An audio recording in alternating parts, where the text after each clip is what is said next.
So hello everyone. I think we are ready to start our event, and I see people in audience. Very welcome to this Harriman event, which is here to celebrate the recent publication and exhibition by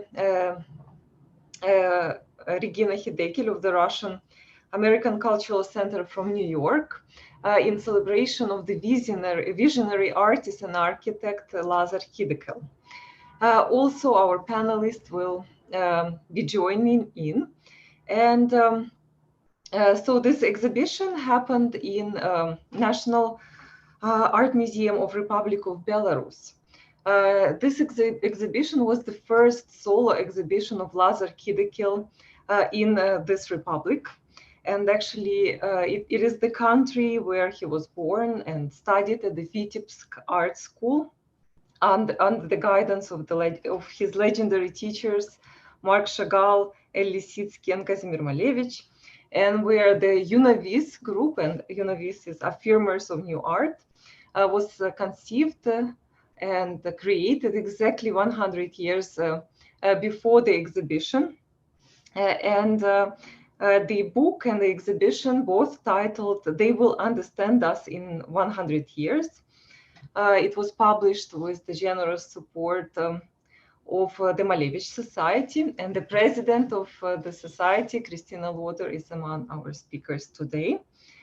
And she will talk about the makings of events related to events and books related to suprematism by the Malevich Society.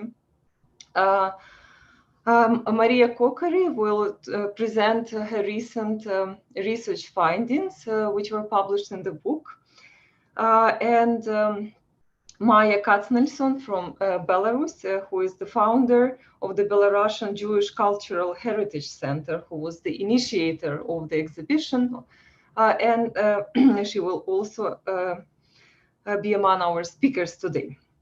And let me introduce Regina Khidekel, who is a long-term friend of the Harriman Institute. She organized the Russian Cultural Center in 1998 in New York, and since then she organized multiple events, film festivals, exhibitions, book presentations, poetry readings, you name it, and quite a few happened at the Harriman Institute premises. And right now, virtually, Harriman Institute is really happy to welcome Regina in celebration of this wonderful book and publication. So I just want to remind our attendees that they can pose their questions using the function of the chat or Q&A, which is below in your Zoom panel. And we will accept all the questions after the presenters will be given their talk. So please do not hesitate to write your questions in any of these tabs. So without further ado, I'm giving the floor to Dr. Regina Khidekel, art historian and president of the Lazar Khidekel Society and of the Russian American Culture Center. Welcome, Regina. Thank you. Thank you. I'm delighted actually to be here today and to present a new book. We actually did quite a number of catalogs and books on Lazar Khidekel, as well as other artists and other events. But this one is a new one. And I want to, of course, in this regard, to thank Charlotte Douglas and Christina Lodder of the Malevich Society for their long-standing, encouraging, and generously supporting research and publication of books about Lazar Khidekel, including this one. I'm glad that Christina Lodder is with us today, and we are looking all forward to her presentation. The exhibition was a part of a large all-Belarusian celebration of 100th anniversary of UNOVIS. a group of teachers and students, first in modern history lab of teaching and studying avant-garde art founded by Malevich in Vitebsk Art School in 1920. Lazar Khidekel was one of the founders of UNOVIS, a head of its creative committee, and most frequent contributor to the UNOVIS publication. This is why the main attention of our authors for the book was paid to Lazar Khidekel, UNOVIS, and creativity, as Alexander Boris and Maria Kokkori titled their article. And I'm happy that Maria Kokkori is with us today and will talk about it. Avant-garde texts in the practice of the Vitebsk UNOVIS, a title that speaks for itself, of an article by Valery Sheshanov, a unique specialist in Vitebsk archival materials, deputy director for scientific work of the Vitebsk Historical Museum.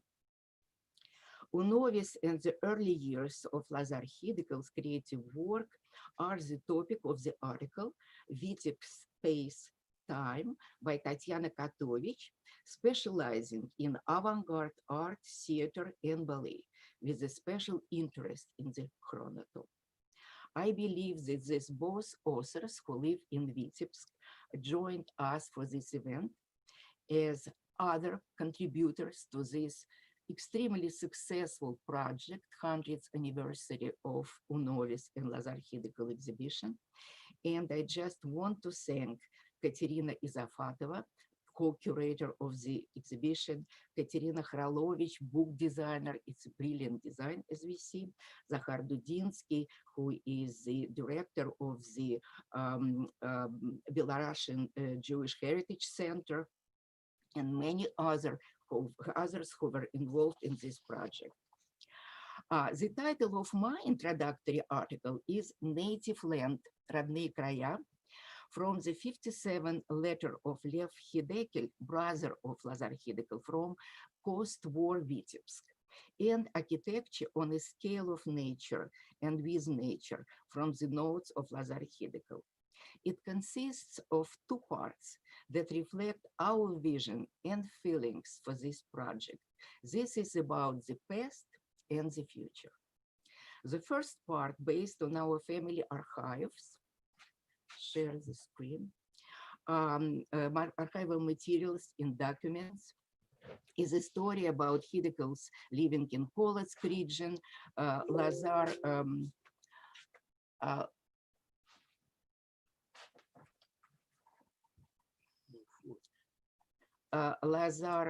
Lazar's parents who came to Vitebsk and UNOVIS to start a family, working hard as builder and seamstress, raise and educate 5 children.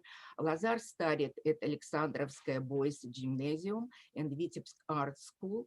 And here you see documents that show how the family, his parents were buying the house piece by piece.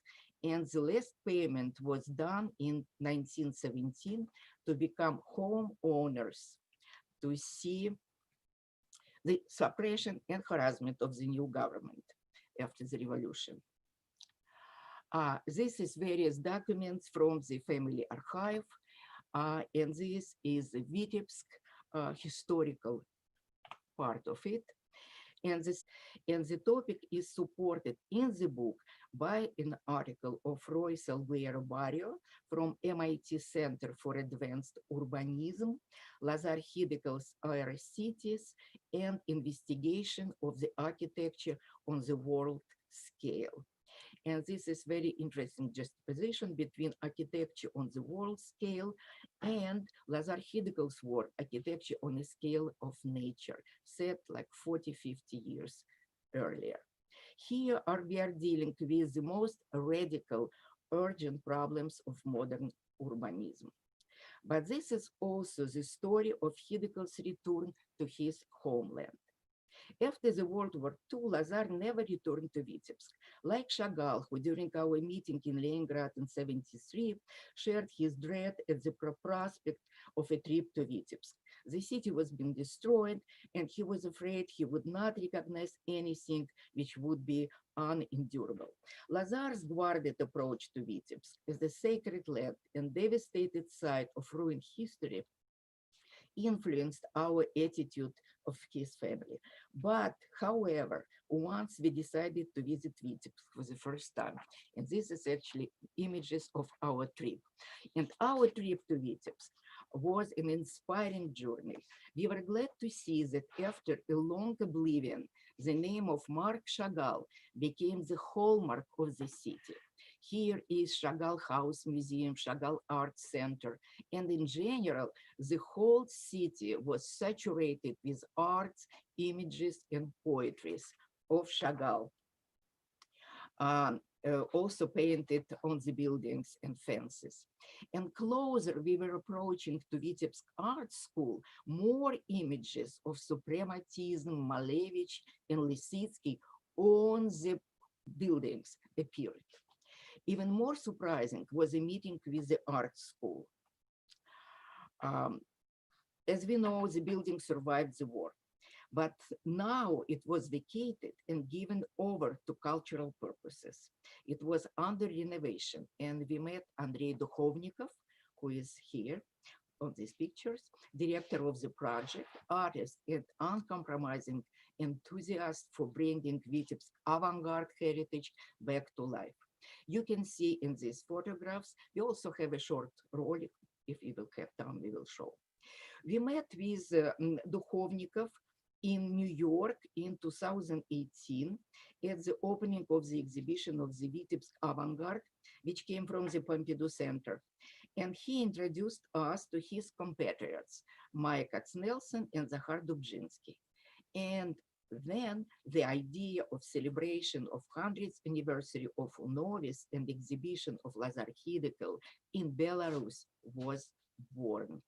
Maya Katznelson will talk about the successful implementation of this project and the future plans of promoting Lazar Khidekel's legacy in his homeland. Belarus is in the process of turning to forgotten pages of its history. And it is no coincidence that the rediscovery of suprematism and Lazar Khidekel comes at a time when new information technologies have become a priority for the development of Belarusian society. This coincides with the fact that due to innovative approaches to new urbanism, interest in Lazar Khidekel and his ideas are relevant today as never before. Study of Khidekel's legacy began in the second half of the 20th century, alongside a return of avant-garde art and suprematism to scientific discourse. A broader, deeper understanding of Khidekel's significance dates to the 2000s, when young architects and urbanists, think tanks, curators, and researchers have discovered in Khidekel a powerful stimulus for rethinking the problems of ecology, climate, urbanism, and even rethink the role of architect and architecture in the modern world. Cruz Garcia and Natalie Frankovsky of Way Architectural Tank that encountered Khidekel's work in the mid-2000s, which introduced them deeper to suprematism. And this led to their productive distinction between constructivism as architecture of revolution and suprematism, revolutionary architecture. They theorize an enduring need to suprematism, like dark matter, truly radical projects can only be studied, but their effects on other projects, their permanent removal from the collective memory, is a collapse of history. And we will see that Lazar Khidekel's projects that were created years ago and were also in oblivion came back to life. So Garcia and Frankovsky, they explored and expanded upon Khidekel's idea in academic writings, lectures, exhibitions, and original works, incorporating in exhibitions and installations and in different medias. They created inspirational texts dedicated to Khidekel, which would be very much interesting to read, and somebody who would be interested, I will tell where. Suprematist composition in the cosmos for researcher Emily Leon. Khidekel's work, Cosmic Suprematism, serves as a model of human evolution in space. Leon draws a link between Russian cosmism, suprematism, and the absolute level of abstraction Khidekel achieved in his work and the universal nature of his space model. Research and practicing Spanish architect Ginés Garrido was attracted by the fact that Khidekel's cities flying above the earth, defying gravity and creating an unprecedented landscape are not utopian dreams of impossible worlds. He compares Khidekel's anti-gravity urban vision to those of his contemporaries, whose designs, in his opinion, were more or less fantasies or scientific inventions. This includes Krutikov, Florinsky, even Lissitzky, as well as Western contemporaries such as Wenzel Habig, Bruno Taut, and Friedrich Kissler, whose works are spatial experiments halfway between proto-architectures that seem to float in a weightless space and abstract pictorial compositions. By contrast, he says, Khidekel's flying cities deal with issues that are specifically urban. Robin Manotti Graziedi, in his work The Space City Method, draws a lineage from Khidekel to recent urban planning ideas involving structures hovering above the ground, designed to preserve the identity of pre-existing rural sites in high-density urban projects. He points out that 90 years after Khidekel's utopian drawings, a project called Interlace by very important institutions, OMA, incorporated some elements of more nature-filled settings. Interlace was awarded the World Building of the Year in 2015 in Singapore. Also, a very interesting monograph, Parallel City, the Multi-Level Metropolis, by Walker Art Center in Minneapolis, examines the conceptualization and actualization of elevated urban networks across history and around the world. In this essentially encyclopedic study of the multi-level pedestrian urbanism, the place of Khidekel's Ira City is quite remarkable. Radically experimental projects such as Ira Gorod literally raised the social space and physical form of the city, creating an universally accessible space providing social justice. The socio-spatial significance of this phenomenon is that abstract and utopian forms have become an analog of the experience of light, speed, and lightness.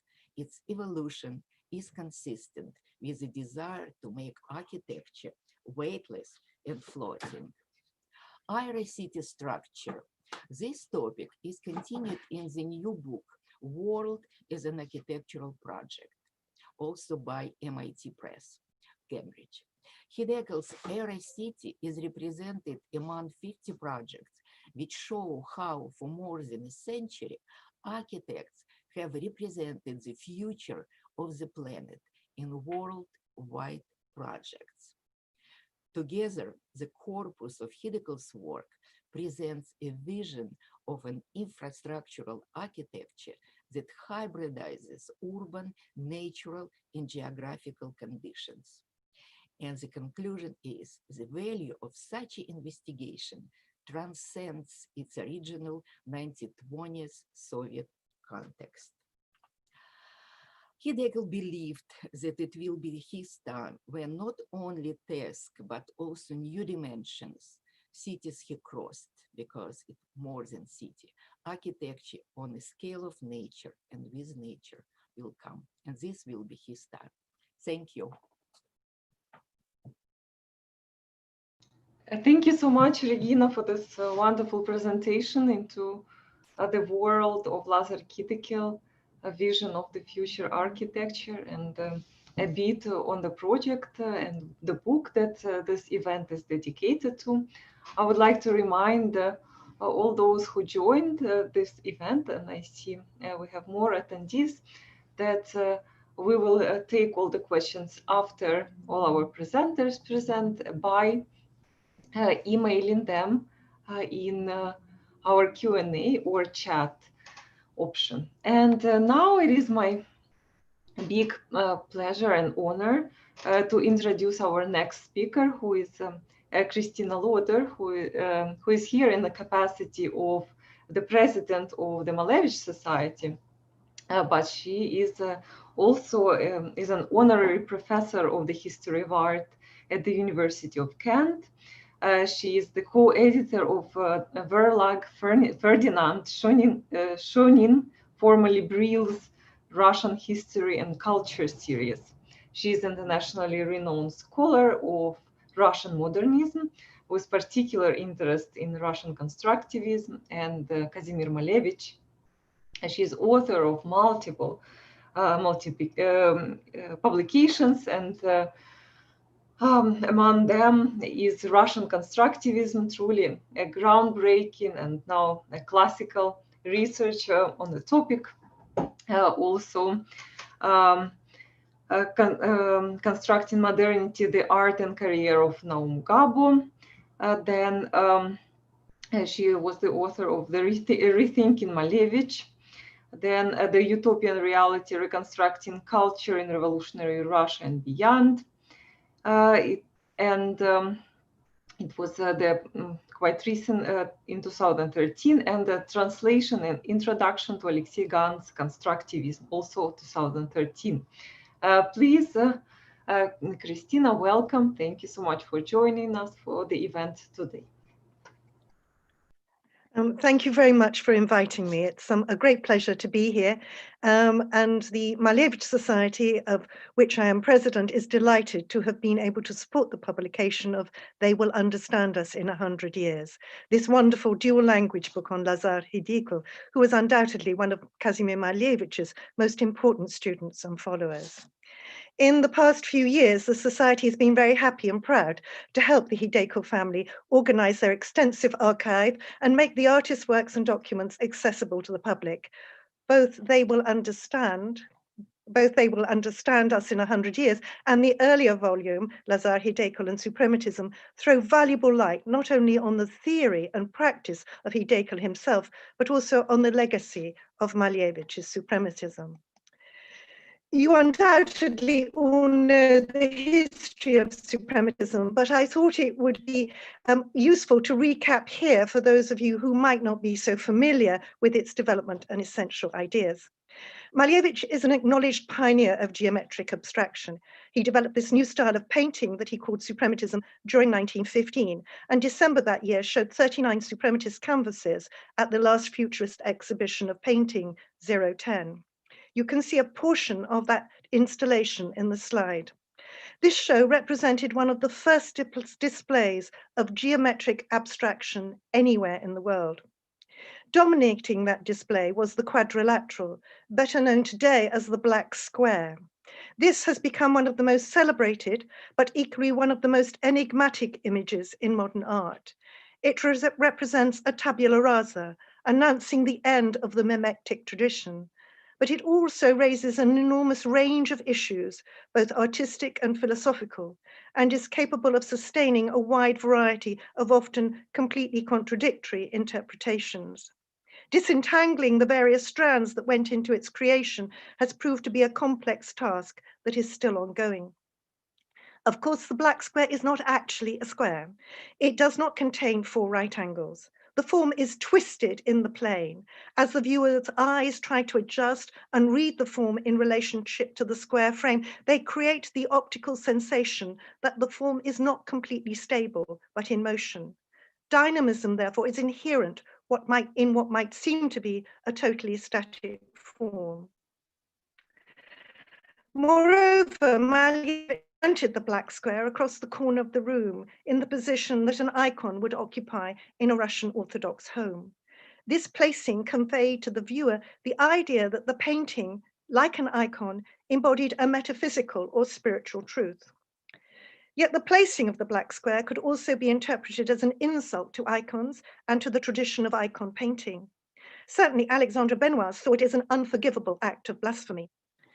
At the same time, in 1915, Malevich related his suprematist paintings to notions of the fourth dimension, a nexus of ideas associated with notions of higher levels of consciousness, additional dimensions of space, and time associated with movement. Malevich, for instance, titled the painting of a red and black square, Painterly Realism of a Boy with a Knapsack, Color Masses in the Fourth Dimension. Today, that painting hangs in New York in the Museum of Modern Art. Malevich explained that suprematism is a purely painterly trend that is two-dimensional as a painterly plane, but the fourth dimension is time in the painterly movement of color in space. Evidently, it was important to Malevich that viewers understood that these radically original paintings of colored geometric forms on white grounds were rich in content and were not mere abstract decorations. He stressed that suprematism bore no relationship to the world of material reality, and that the language of art was now completely autonomous. He wrote, "Color and texture in paintings are ends in themselves. They are the essence of painting." In other words, when he publicly launched suprematism in 1915, Malevich associated it with a whole range of ideas. The process of identifying and understanding these is still not fully complete. In 1918, soon after the October Revolution, Malevich stopped painting and devoted himself as a teacher and a writer to promoting and developing the philosophy of suprematism. In 1919, he moved to Vitebsk, where he inspired the foundation of UNOVIS, a collective dedicated to transforming the world into a suprematist utopia, using the language of suprematism to create a new environment and transform everyday life into what Malevich called colorless existence. In this connection, Malevich started working on the ideas for a suprematist architecture, and from about 1923 onwards, he began making plaster models of potential suprematist structures, which he called architectons. Suprematism, therefore, like the black square, is a complex and multi-layered phenomenon, embracing numerous ideas and manifestations, produced not only by Malevich himself, but also by the artists around him. In the 1920s, artists like Lazar Khidekel, Lissitzky, Ilya Chashnik, Nikolai Suetin, and Lev Lyudin, who had belonged to UNOVIS, continued to be inspired by Malevich's suprematism, adopting and adapting it in their own ways. The Malevich Society is committed to deepening our understanding of suprematism, and those artists like Lazar Khidekel, who developed its language and ideas. Set up by the artist family in the year 2000, the Malevich Society is committed to promoting recognition of Malevich as an important pioneer of modern art and deepening our understanding and knowledge about his life, work, and ideas, including his development of suprematism. To fulfill this aim, the Malevich Society awards grants to support individual and group research projects, publications, and translations of significant texts. It has also organized 2 conferences and published the proceedings. The first of these was called Rethinking Malevich and was held in 2004. It looked at the whole of Malevich's life, art, and career. Eminent scholars from around the world all contributed papers, which ranged from dealing with the artist's early canvases to the paintings that he produced after 1927, in which he tried to create a figurative suprematism. In 2015, the Society's second conference was held here in the Harriman Institute, not, I must say, virtually, but physically. Commemorating the centenary of suprematism's emergence, it was tightly focused on the new style and its ramifications. Scholars examined how it emerged, its relationship to music and contemporary science, as well as how it generated various designs in ceramics, textiles, and architecture. In the 10 years between the 2 conferences, a great deal of new material had emerged, Some of it, I am very happy to say, researched and published with the help of the Malevich Society. This material includes 2 volumes of Alexander Shatsky's Malevich selected writings, which bring together an enormous quantity of texts, some of which were published during the artist's lifetime in obscure and now difficult to find publications. Equally fundamental to increasing our knowledge of Malevich is Irina Vakar and Tatiana Mikienko's 2-volume collection of letters, documents, and recollections, which illuminate many obscure episodes in the artist's life and career. The Society has also supported publications about UNOVIS, notably numerous issues of the journal Malevich, the Classical Avant-Garde, and Irina Karasik's edition of Lev Yudin's diaries and other documents. These, together with other publications, including the 2 volumes on Khidekel, edited by Regina, have made an inestimable contribution to increasing our knowledge of UNOVIS and how Malevich's ideas were adopted and adapted by his immediate students, as well as a wider circle of artists in the post-revolutionary period and the 1920s. One of the Society's aspirations has been to increase recognition of Malevich's contribution to modernism by the Western art world. With this intention, the Society has supported translations into English of several important texts in Russian and other languages. Among these is Andrzej Turovsky's book on Malevich in Warsaw, which has brought to light a vast new amount of material relating to Malevich's Polish roots, his family, his visit to Poland in May 1927, and the important exhibition that he held in the Polish Arts Club during his stay. The Society also funded a new translation of The World as Objectlessness from the original Russian text, which was published in German in a rather distorted state as the 11th Bauhaus book in 1927, Die Gegenstandlose Welt. One of the Society's major projects was to finance the translation, editing, and publication of Vakar and Mikienko's 2-volume Malevich au Sibir. It has appeared as Kazimir Malevich, Letters, Documents, Memoirs, and Criticism, and it appeared in 2015. This made a lot of vital primary and secondary documentation available to a wider English reading audience. Over the course of its existence, the Society has also awarded numerous research grants to individual scholars. All of these have produced work that has contributed to Malevich's studies by shedding new light on his life and work, or on the life and work of his students, followers, and colleagues, by discovering new archival documents, locating new visual material, or simply by presenting new interpretations of known works or events. All of this scholarship has made and continues to make a vital contribution towards the development of a deeper and more nuanced understanding of the artist and his work. A catalogue raisonné also already exists, but there are still enormous problems concerning authentication. A Malevich painting has literally become worth its weight in gold.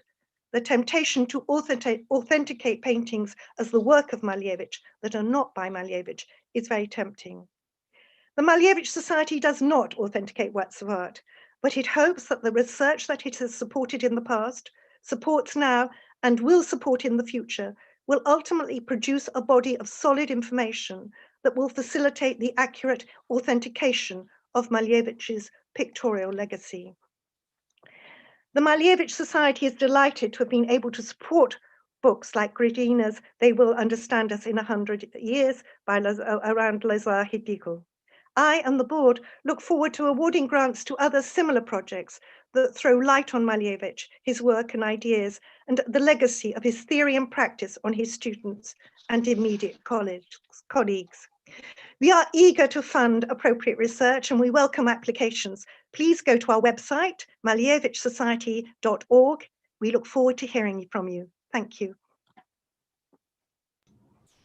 Thank you so much, Christina, for this glimpse into this radical innovations by Kazimir Malevich, which definitely informed Lazar Khidekel in his future work in art and architecture, and also for your introduction of the activity of Malevich Society. And now I'm going to move on to our next speaker, who is Maria Kokkori, and she is the Associate Scientist at the Art Institute of Chicago. and a lecturer at the University of Chicago. She received her PhD from Courtauld Institute of Art in London. Her research also focuses on Russian modernism of the early 20th century, and also the materiality of art and the intersections between art, science, and technology. She is the vice president of the Malevich Society in New York, and her research has been supported by the Courtauld Institute, the Art Institute of Chicago, and the Getty Research Institute.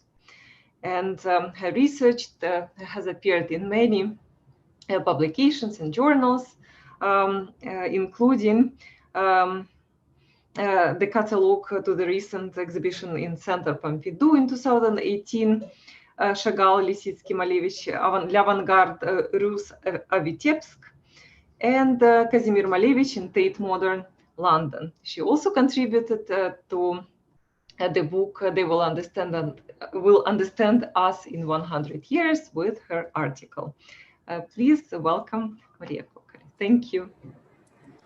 Thank you, Olena, for the introduction. I'm delighted to participate in this event today. Before going to the article in the exhibition catalog, I would like to say that I first became aware of Lazar Khidekel's work in the late 90s through catalogs and occasional sightings of his drawings and paintings in European and US galleries and museums. And these were works with highly personal response to suprematism and avant-garde architecture. Khidekel explored a new vocabulary, a new vision of space, form, texture, and color. And together with Kazimir Malevich, Lissitzky, Ilya Shachnik, Nikolai Suetin, and Nina Kogan, the artist rejected the notion of a finite order, beginning and end, and regarded art as part of a continuum, stretching the superterrestrial impulse of suprematism. Khidekel, a founding member of the UNOVIS collective in Vitebsk, he declared that construction and invention will be the basis of our culture. He designed many visionary buildings, including futurist cities, and with his architectural and design work helped to advance suprematism from its pure and its applied form from its pure to its applied and utilitarian phase. It is always a privilege to visit an artist's archive. It is a challenge to be confronted with unknown works, notes, photographs, letters, diaries, and manuscripts, among other material, and to gain an insight into the artist's creative process, an insight into history and the evolution of culture. And this is one of the main reasons I keep visiting Marc and Regina Khidekel in New York. Long discussions with the family, underpinned by great hospitality, have provided a rare opportunity to gain insights into the artist's work, which has been an extremely pleasant and intellectually rewarding experience. Khidekel's archive survived the purges of the 30s, the siege of Leningrad during the Second World War, the repressive post-war Stalinist era, and also temptations of the post-Soviet art market. Throughout his long life, Khidekel accumulated and preserved intact an extraordinary complete body of material, including paintings, drawings, sketches, models, and documents such as notebooks, prints, photographs, correspondence, diaries, newspapers, periodicals, clippings, and printed matter, and state documents from 1918 onwards. In addition to this extensive collection, Khidekel's archive also houses a range of rare material connected with the artist's early years in Vitebsk and his family history, dated back to the end of the 19th century, as Regina presented earlier, which is a unique reference to the Jewish history in Belarus. But to return to the exhibition catalog and to our contribution to it, when Malevich organized UNOVIS in early 1920 in Vitebsk, he deliberately set out to create a new kind of art education with the broad aim of applying the principles of suprematism to design a new world. Lazar Khidekel, together with Malevich, Lissitzky, and the UNOVIS collective, envisaged suprematism of creativity as a process related not only to artistic activity, but also to the construction or reconstruction of the entire universe. From 1920 to 1922, at the Vitebsk Art School and later at the State Institute of Artistic Culture in Petrograd, Lazar Khidekel studied all modes of suprematism. linear, black and white, colored, three-dimensional, and architectural. Dynamism, movement, and the spatial economy of painting were interwoven into an organic whole in Khidekel's works and writings, including the new realism are present on the struggle against aesthetics and the path of UNOVIS.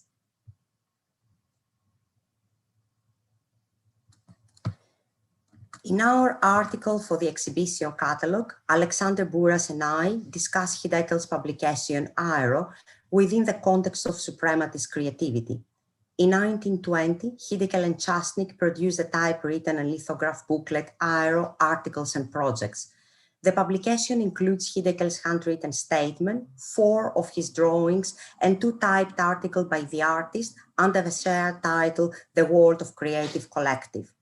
Aero was printed in Lissitzky's typographic studio, and there are references to only 2 existing copies. In the really unique copy of Aero at the Khidekel's family archives, there is a handwritten inscription which reads UNOVIS Vitebsk, followed by an introduction where Khidekel sets the tone for his essay, rejecting notions of beauty and aesthetics in suggesting instead the principle of economy as the way to achieve dynamism. The title Aero suggested the expansion of space above and beyond Earth's boundaries. It reflected the contemporary interest in aerial vantage points, which provided a new perspective on the real world. This perception was made possible by the new technology of the airplane and also by aerial images.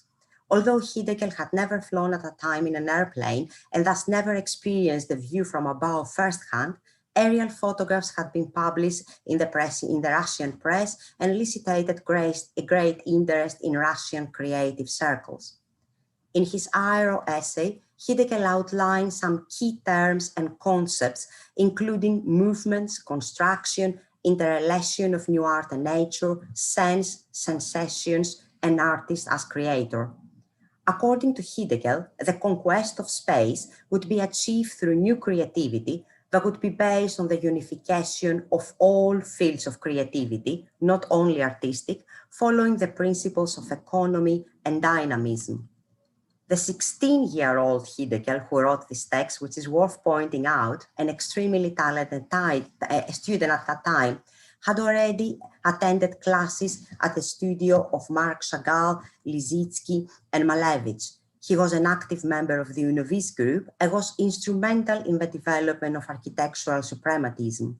Malevich's text on new system in art, stasis and speed, might have been a great source of inspiration for the young artist, as for many other students in the school. In addition to the main text, Malevich's book included an appendix titled Resolution A in Art, in which Malevich codified his tenets for his students, including his theory of economy as a 5th dimension, the volumetric possibility of suprematism, dynamism, invention, and technical creativity. Also in early 1920, Lissitzky, in his Suprematism of World Construction, argued that in the unstoppable path of creativity, the new world construction would be the outcome of the combination of all earthy elements. And according to Lissitzky and Khidekel, the suprematist surface functioned as a plan for the utilitarian construction of the future engineer. Khidekel's 4 drawings included in the Aero publication seem to demonstrate this particular moment of the birth of suprematist utilitarianism and most likely were related to the work taking place in the architectural and technical faculty. According to the artist's descriptions, the faculty had 2 departments. In the Department of Architecture, students were occupied with a graphical mapping of the Earth space. The results of this process were plans and drawings of linear suprematism. And in the construction engineering department, students were focusing on building in consistency separate energetic parts of the structure in time and space, and forms of utilitarian suprematist constructions. Thus, the architectural technical faculty offer a unified system to explore the creative process of suprematism. The first drawing by Khidekel included in Aero, as you could see on your screen, is a sequence of bars perfectly flat along diagonal axes, positioned parallel and perpendicular to each other, nearly touching the edges of the paper. The illusion of an infinite expanse is provided by the white paper. The constituent elements of the drawing seem to be in dialogue with Lissitzky's Prawn 4B, which is now at the Museum Thyssen-Bornemisza in Madrid. The following three drawings by Khidekel in Aero publication exemplify the interrelationship of artistic and technical creativity.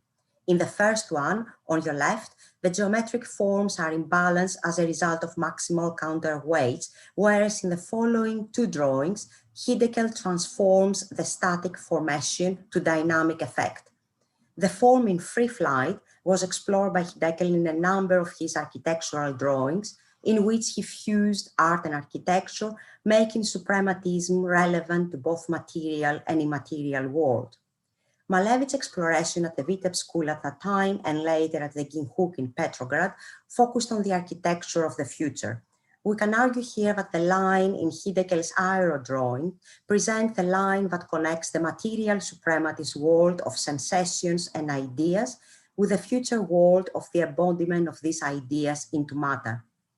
The aero brochure occupies a transitory position between painting and architecture. Aero demonstrates how the modernist artistic experimentation was transformed into utilitarian architectural constructions, suggesting a visionary department from the Earth's surface towards new inhabited worlds. And all of these were evidenced in the subsequent work of Lazar Khidekel. Thank you very much for your attention. Thank you so much, Maria, for this fascinating reading of the primary documents, which really can give insight to this breadth of artistic imagination of Lazar Khidekel. And he was really young student of Malevich and already conceived of these big ideas that later were so influential. Before introducing our final speaker today, I would like to remind our audience that all the questions will be answered after all our panelists presented, and please send them via the chat or Q&A tool in the Zoom. So our next speaker is visiting actually from Republic of Belarus. Her name is Maya Katznelson.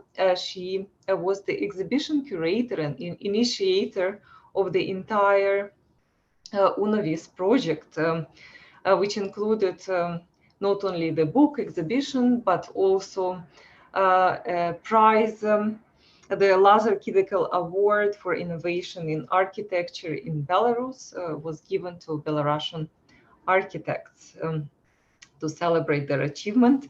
It was an integral part of the project. And Maya Katznelson, she is a founder of the Belarusian-Jewish Cultural Heritage Center, which is a new organization which was founded in 19, but obviously, as judging by this project, a very ambitious organization and with many more projects to come.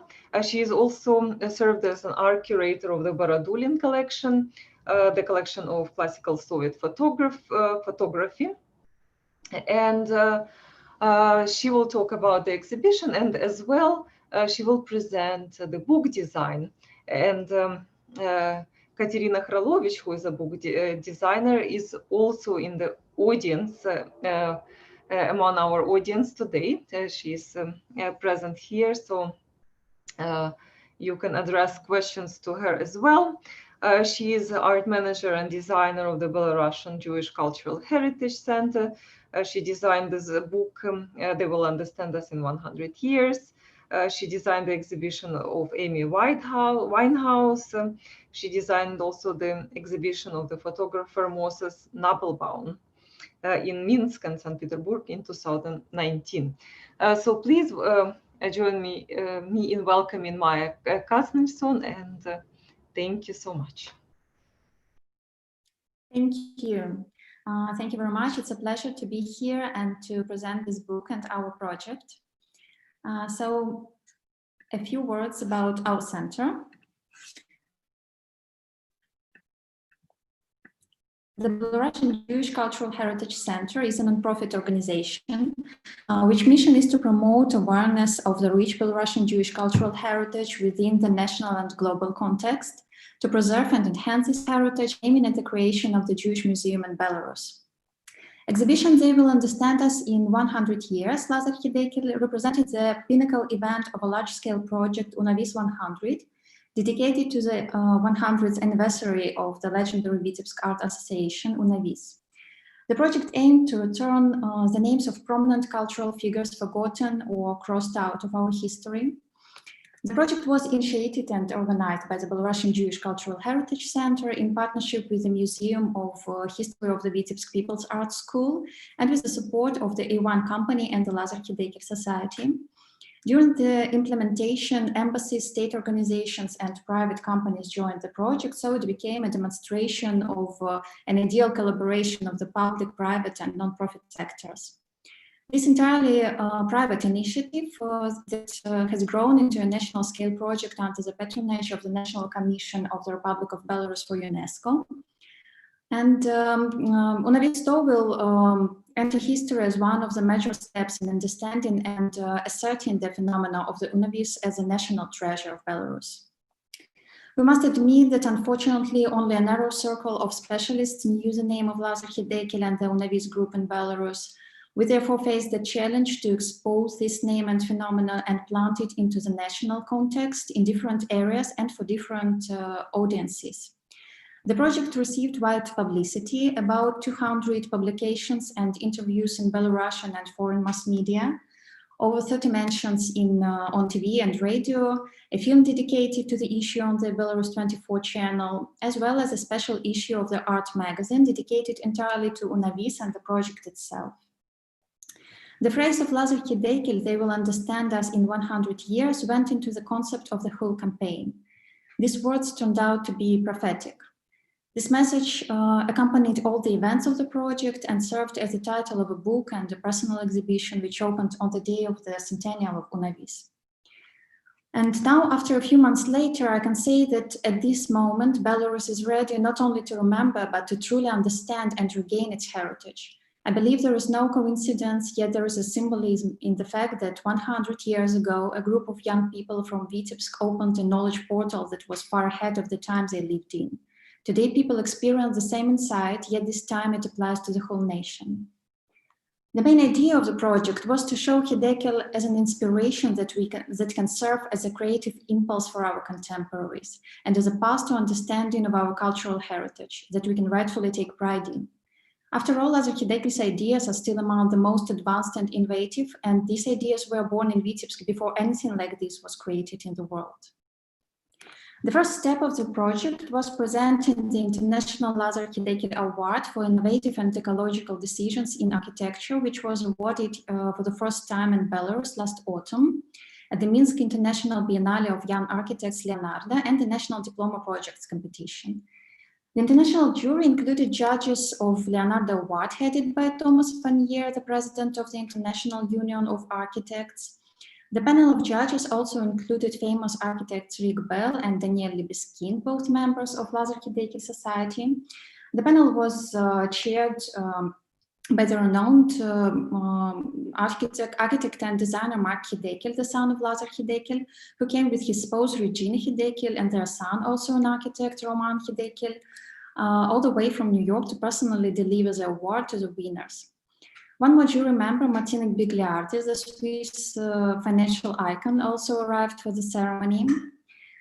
Interestingly, that one of the winners of the diploma projects competition was a student from Vitebsk who created a project on architectural heritage preservation. During the visit to their home country, the Khidekel family participated in press conferences, visited Vitebsk, and met with Belarusian artists and architects. Marc Chagall gave lectures for students and professional architects. I must say that a lot of young creative professionals have started a lot of initiatives and projects related to UNOVIS this year. One of the goals of the center is creating an important mutual exchange in the form of resumption and full participation of heirs of the descendants from Belarus in the cultural processes in the country. In February 2020, Marc Chagall was granted the title of honorary member of the Belarusian Union of Architects for contribution to strengthening professional relations between Belarus and the United States. To ensure the implementation of subsequent project events, we also made provisions for the preparation of our media environment. Thus, we organized the screening of a film dedicated to UNOVIS and press tour to the Museum of History of the Vitebsk People's Art School. In February 2020, a large-scale scientific and practical conference took place at the Museum of History of the Vitebsk People's Art School. The heirs of the famous artists that were once members of UNOVIS, as well as the leading experts on the Russian avant-garde, were among the participants of the conference. The event included the opening of David Egerson's exhibition and a special cancellation ceremony of the annual issued by Belarusian Post for the 100th anniversary of the association. On February 14th, the day of the anniversary of UNOVIS, the conference ended at the National Art Museum of the Republic of Belarus in Minsk with the opening of the country's first personal exhibition of Lazar Khidekel. All participants of the conference were also guests at the exhibition, and by that time the name and significance of the anniversary resounded to such an extent that it was an absolute record for the presence of the press at the opening of the exhibition in Belarus. Around 100 original works and documents of UNOVIS from the personal archive and collection of the Khidekel family were delivered from New York to Minsk. The exhibition featured early suprematist compositions and the legendary first architectural environmental manifesto IRA, articles and projects, architectural projects of the futuristic cities, IRA cities, garden cities, space stations. You can find these works in the prepared catalog. The concept of the exhibition was inspired by the prophetic words of Lazar Khidekel, "They will understand us in 100 years." The main visual mark that you can see throughout the whole project, UNOVIS 100, including its title with hashtag, featured on the poster, on the book cover, used for the special brochure that became a complement to the opening exhibition invitation, is the work Intersecting Lines of 1920. The suprematist lattice created by Khidekel, now well known as hashtag. This work represents the ideal ratio of density and space, black and white. It is one of the idioms that Khidekel introduced into the language of suprematism. The hashtag is also a reference to the IT field, which Belarus is famous for today. And to emphasize this idea, we invited young Belarusian architects and programmers to create augmented and virtual reality projects where Khidekel's futuristic cities came to life. These projects, along with cosmic fantasies animation created by Marc Chagall and based on the works of his famous grandfather, also accompanied the exhibition. We would like to thank our colleagues from the National Art Museum and the exhibition's co-curator, Katerina Zafatova, for their professional work with the exposition. The exhibition was accompanied by lectures and excursions, including a meeting with Lazar Khidekel's family at the National Art Museum, and a special series of workshops for children that was created in partnership with the Architectural Thinking School for Children. In cooperation with Belarusian designer brand, we prepared and produced a special limited collection of clothes with works and words of Malevich, Lissitzky and Khidekel, the founders and members of UNOVIS. Considering that the first batch of clothes was sold out within a week, we can say that UNOVIS has really become a brand in Belarus. By another amazing coincidence, 2020 is a leap year, and the first personal exhibition of Khidekel in his home country also ran on his birthday, February 29th. On this date, we organized an open suprematist party so that the family could celebrate this day on their historic homeland. A perfect conclusion of this annual cycle of events became the publication of a beautiful book, the catalog of the exhibition, They Will Understand Us in 100 Years, Lazar Khidekel, edited by Regina Khidekel. It includes 5 brilliant articles by 6 authors. The design of the cover and all the posters of the project was developed by Vladimir Gorts, and the book was designed by Katerina Lodder. We would like to express our sincere gratitude to the Malevich Society and everyone who contributed to the publication of the book. We believe that the image of Lazar Khidekel, a man who was not afraid to dream and build the future, will continue to serve as inspiration for all of us and to glorify Belarus and our heritage all over the world. As a conclusion of my speech, I invite you to watch a small video about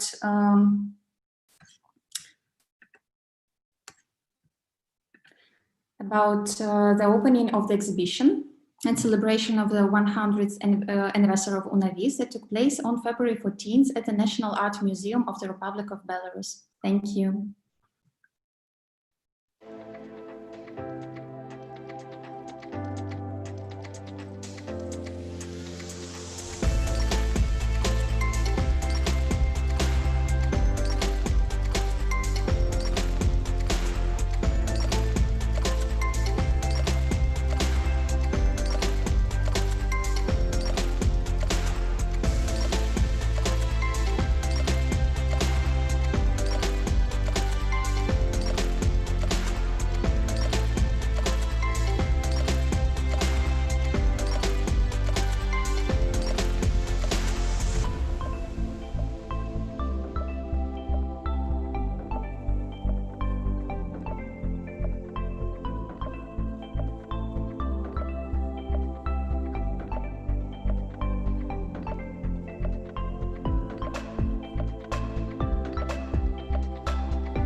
Okay, thank you so much for this presentation, Maya, and we all enjoyed this video, which gave us just a tiny impression of this unfolding array of events, which really this project triggered. Truly, not only the book, like a huge publication, but also big important exhibition and architectural prize and all the series of really impressive events. Thank you so much for this overview. And so I'm glad to say that we have time for the questions and answers session. So I'm gonna ask the first question that we receive, and I believe it was posed immediately after Regina's presentation. So it was most likely addressed to her. So the question from Hanna Liskomp. The floating cities are fascinating. What was Khidekel's inspiration for designing the weightless floating architecture models? Thank you.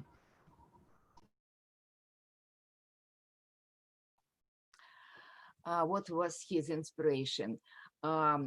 He left actually quite a few notes about this. He said, why these images of floating cities are haunting me all my life? They come from the past, or they are like, leading me into the future. He didn't know where it's coming from, but of course it's a suprematism. And he understood that it's all coming from his education in the Vitebsk Art School. The first flight with Chagall over the roofs, and the cosmic flight with the Malevich. And he used like simple suprematist forms, which, were light. They were not light, but the idea was that they can overcome the gravity. by artistic imagination and by artistic means. And but he really created new ideas for contemporary urbanism. It's a multi-level, as we see in these books that I just showed, and the researchers and architects who really are taking these ideas into the workable shape.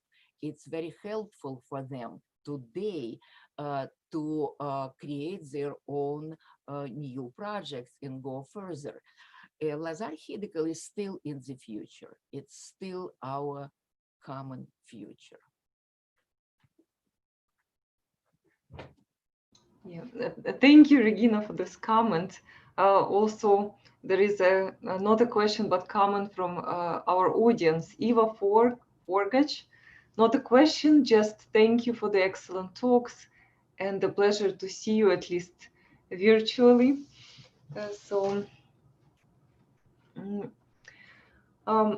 Perhaps we still have a bit of a time, and I think the underlying issue that was raised many times today by all the panelists is the question of how relevant the legacy of suprematism is still now, and probably will be in the future for many years to come, since they had this truly visionary ideas, were not afraid to think about beyond any material limitations, and possessed this truly inspiring visions. So if you can continue developing this idea, I invite our panelists to share their thoughts of the relevance of suprematism and work of Lazar Khidekel in particular, or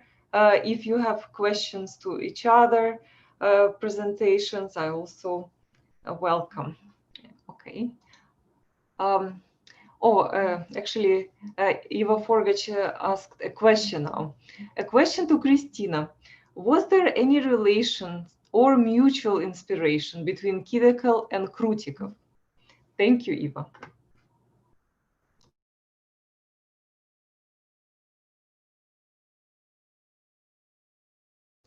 I'm sorry, Christina. Oh, sorry. Is that okay? Can you hear me now? Sorry, that's obviously difficult.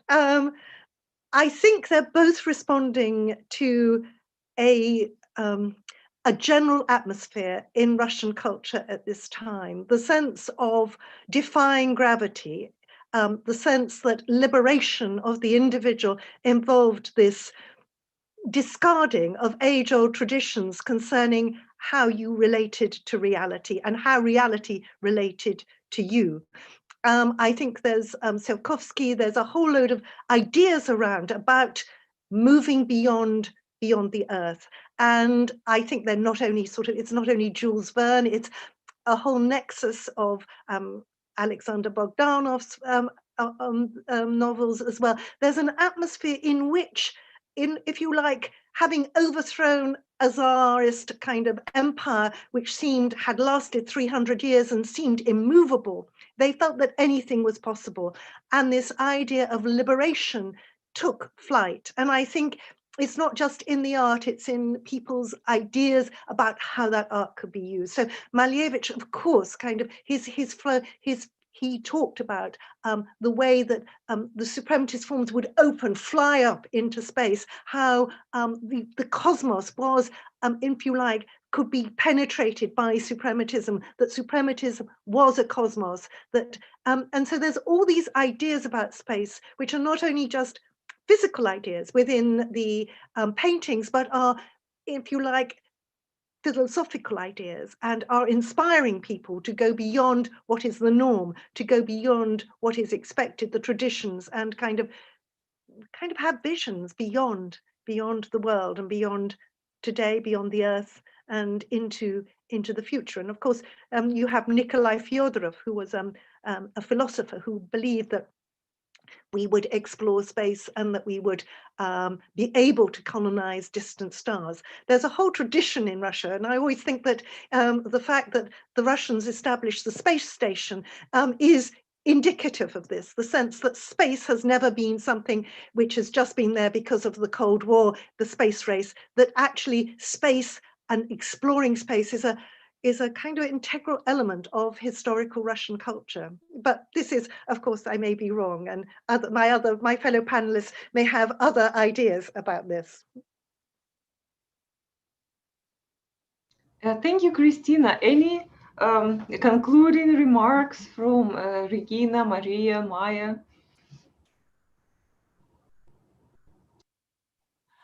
I think, yes, of course, it was a time. It was a time to go beyond.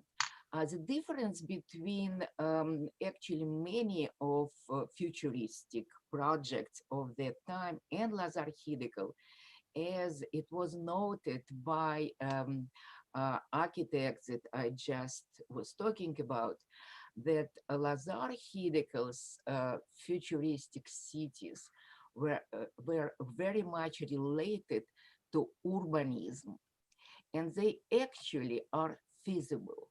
It's just a matter of time. And today we see that in the places where, for example, in the coastal area of New York, where we see floods and so on and so on, houses goes up. The multi-level network actually it's a historical phenomena. It always was, but his addition it was to lift it up to the sky.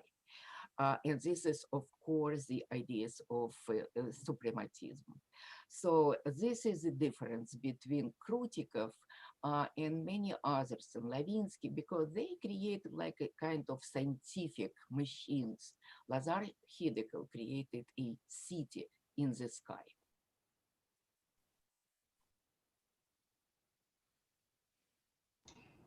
Thank you, Regina. So, Maria, I see you.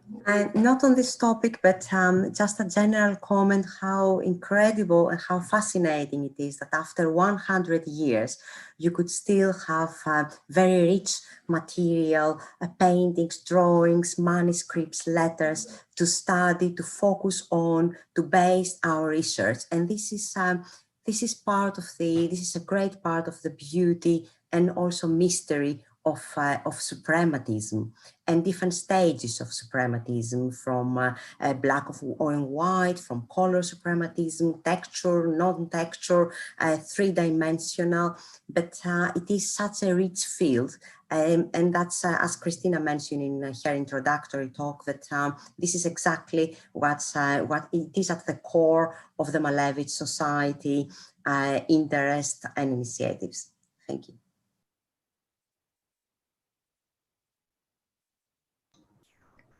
So I see that our viewers on YouTube also didn't ask any questions. So I believe that unless Maya wants to add anything, we can conclude this wonderful event. Again, to congratulate Regina Khidekel and her family on this wonderful achievement. It's truly remarkable that this second big publication dedicated to Lazar Khidekel and suprematism in recent years was done by the efforts and initiative of Regina Khidekel, and now by finding this partnership in Vitebsk, in Minsk, and obviously our all hearts are now going to people of Belarus, supporting them. Really brought to fruition this wonderful, truly impressive project, and this publication that will remain as a memory of it in a physical form. And obviously, just to notice for the future generations how the suprematism continues to influence our ideas of the world. Thank you all. And the comment from Maria Katznelson. Thank you all for interesting talks. Thank you for attending. Thank you so much. I also want to thank everyone who participated here. I want to thank Christina once more for your help. It was, we were out of time. I know, I appreciate that you really, you know, went, you know, up to the situation, understand it, and gave us the opportunity to realize this project, because without the book, it would be just a part of it. And I would like to thank Maya. I don't see Maya now, but I would like to thank Maya because she created the whole big project. She organized it, and we are looking forward to continue our cooperation.